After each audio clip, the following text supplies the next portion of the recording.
So, a lot of times, some of the main reasons that people get divorced are the obvious ones, such as somebody's cheating or somebody is physically abusive.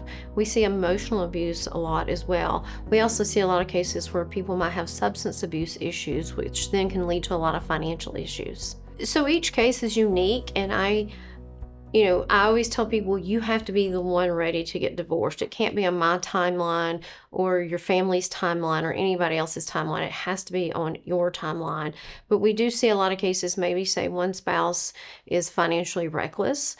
That's where I see people get divorced. I also see people get divorced, say, if they got married and their spouse was, a very responsible person, but over the years they've become irresponsible in certain ways, such as not being able to hold down a job or frivolous spending or things like that. Sometimes we see that's when people might be wanting to get a divorce as well.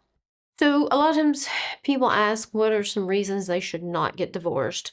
And I think one of the main reasons you should not get divorced is because somebody else is wanting you to get divorced. This is something that's very personal to you, that's a personal decision to you. So, if you maybe have some meddling family members, and they're wanting you to get divorced for reasons that may seem insignificant to you, that might be one reason. A lot of times, though, sometimes other people see the things we don't see. But if you do have family members encouraging you to get divorced, maybe say you're in an abusive relationship, then I think that's something you should seriously consider. So, other reasons not to get divorced, sometimes couples are going to fight, couples are going to argue. Just because you had one fight or one argument doesn't necessarily mean you need to get a divorce, but that's something that's unique to you. It's also unique to your spouse and what each of you want. And, sometimes there comes a point where two people sit down and they may have grown apart and they decide jointly together they're going to get divorced. So that's something that's unique to each person in each situation. So there's different alternatives to divorce before you finally say we're getting a divorce. A lot of times I see people go to some type of marriage therapy or couples therapy together to try to have a neutral person help them work through the issues that they're facing. There's a lot of times that people may meet with someone in their church and do something similar to help them work through the issues that they're having. And also, without getting divorced, there is such a thing as a legal separation. We can go through and do a division of assets and debts and get a co-parenting schedule for your kids, but at the end of the day, you still end up married.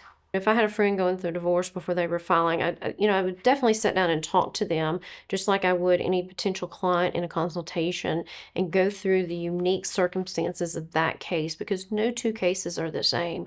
So I'd sit down and go through with them their assets and debts. What does their financial future like?